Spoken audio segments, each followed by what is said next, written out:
Blood pressure இருக்கிறது வெளியே தெரியாமல் இருக்கிறத நம்ம கவனிக்காம விட்டா பெரிய டேஞ்சர் என்ன ஆகும்னா, பிளட் ப்ரெஷர் அதிகமாக இருந்ததுனால முக்கியமான உறுப்புகள் பாதிக்க ஆரம்பிக்கும். குறிப்பாக இருதயத்தை பாதிக்கும், அவங்களுக்கு திடீர்னு ஹார்ட் அட்டாக் வரலாம். சிறுநீரகங்களை பாதிக்கும், கண்ணை பாதிக்கும், நரம்பு மண்டலத்தை பாதிக்கும்.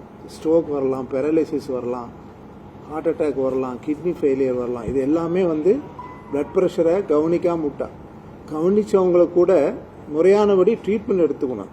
வேறத்தால் இதை சொல்கிறது உண்டு, 50% பேருக்கு பிளட் ப்ரெஷர் இருக்கிறது வெளியே தெரியாது.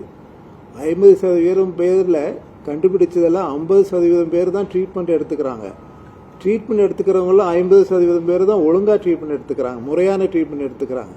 முறையான ட்ரீட்மெண்ட்னா ரெகுலராக மருந்துகளை சரியான நேரத்தில் சரியான அளவில் சாப்பிட்றதோட, அதை தவிர நம்ம உணவு கட்டுப்பாடு, குறிப்பாக உப்பை குறைச்சிக்கிறது, ரெகுலராக எக்ஸசைஸ் பண்ணுறது, புகைப்பிடிக்காமல் இருப்பது, மது பழக்கம் இருந்தால் விட்டு ஒழிப்பது, தேவையில்லாத விஷயங்களுக்கு கோவப்படுவது, மனதை இறுக்கமாக வைத்துக்கொள்வது, ஸ்ட்ரெஸ் அவாய்ட் பண்ணுறது, மனதை இலகுவாக வைத்துக்கொள்ளாமல் எதுக்கு எடுத்தாலும் கோவப்படுவாங்க. சில ஆஃபீஸில் போனால் சில பாஸ் வந்தால் என்ன பண்ணுவாங்க, வர்றவங்ககிட்டலாம் கத்திட்டு இருப்பாங்க இல்லையா, அவங்களுக்கு தான் சீக்கிரம் வரும்.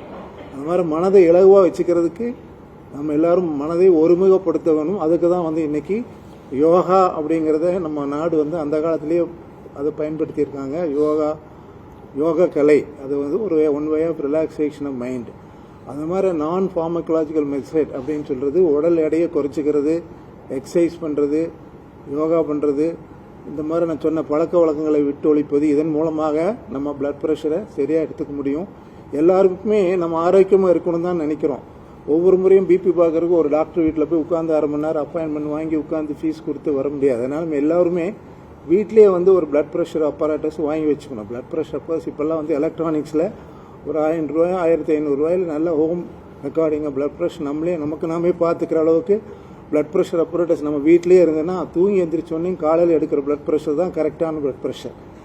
ஈவினிங் எடுக்கிறது அதிகமாக இருக்கும். ஸோ நம்ம மாத்திரைகளை நம்ம கரெக்டாக போடுறோமான்னு பார்த்துக்கிறதுக்கு தூங்கி எந்திரிச்சோன்னையும் நானே வீட்டில் ஒரு பிபி அப்பராட்டஸ் வச்சுருக்கேன், எனக்கு நானே பார்த்துக்குவேன். ஸோ பிளட் ப்ரெஷர் பார்க்குறதுக்கு நம்ம வீட்டிலேயே ஒரு அப்பராட்டஸ் வாங்கி வச்சுக்கிறது, டாக்டர்கிட்ட போவோங்கிற அவசியத்தை வரைக்கும் கொடுக்குற மருந்துகளை சரியாக எடுக்கணும். சரியாக எடுக்கலைன்னா இந்த உறுப்புகள் பாதிப்பு வரும்.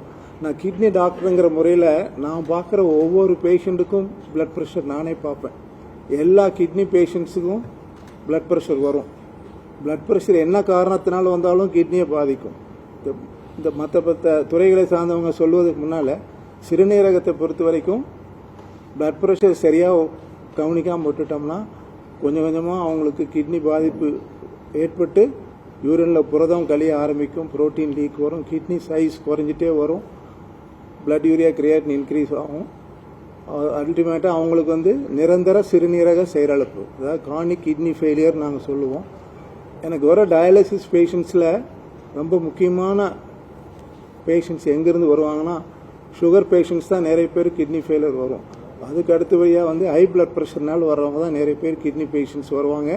இந்த கிட்னி ஃபெயிலியர் ஆகிறத தடுக்கணும்னு சொன்னால் ஆரம்ப காலத்தில் பிளட் ப்ரெஷர் கண்டுபிடிச்சி பிளட் ப்ரெஷர் மெடிசன்ஸை சரியாக எடுத்துட்டு ரெகுலராக செக் பண்ணிகிட்டே இருந்தால் கிட்னி ஃபெயிலியர் வருவதை தவிர்க்கலாம்.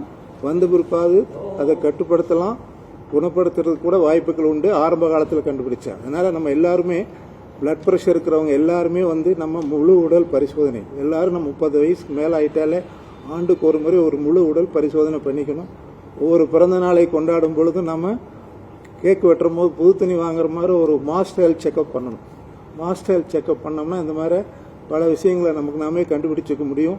இதை தவிர்த்த நம்ம ஒவ்வொரு முறையும் டாக்டர் கொடுக்குற உணவு கட்டுப்பாடுகள், அறிவுரைகள் சொன்னதெல்லாம் நம்ம எதெல்லாம் செய்யக்கூடாதுன்னு சொன்னாரோ அதெல்லாம் செய்யாமல் இருந்து ரெகுலராக செக்அப் பண்ணி நம்ம உடம்பு ஆரோக்கியமாக வச்சுட்டோம். எல்லோருமே நம்ம ஆரோக்கியமாக இருக்கலாம். நம்ம ஆரோக்கியமாக இருந்தால் நம்ம குடும்பம் ஆரோக்கியமாக இருக்கும், நம்ம குடும்பங்கள் ஆரோக்கியமாக இருந்தால் நாடு ஆரோக்கியமாக இருக்கும். நம்ம வளர்ந்த வளர்கிற நேரத்தில் நம்ம எல்லோரும் ஆரோக்கியமாக இருப்பதற்கு இந்த அறிவுரைகள் எல்லாம் உலக அளவில் பரப்புணுங்கிறதுக்கு தான் டாக்டர் நரசிங்கன் போன்றவர்கள் இந்த உலக பிளட் ப்ரெஷர் லீக் மூலமாக அந்த ஒரு அசோசியேஷன்ஸ் இருக்குது. உலகத்துக்கு ஒரு அசோசியேஷன் இருக்குது, இந்தியாவுக்கு ஒரு அசோசியேஷன் இருக்குது. இதெல்லாம் இது போன்ற நிகழ்வுகளில் பொதுமக்களுக்கு விழிப்புணர்வை ஏற்படுத்தணுங்கிறதுக்காக தான் இன்றைக்கி இந்த நிகழ்ச்சி ஏற்பாடு செய்திருக்கிறோம். இந்த வர்ற செய்திகளை மக்களிடம் கொண்டு சேர்ப்பதன் மூலமாக பெரிய சேவையை நீங்கள்லாம் செய்ய போகிறீங்க. உங்களுக்கு எல்லாருக்கும் நன்றி.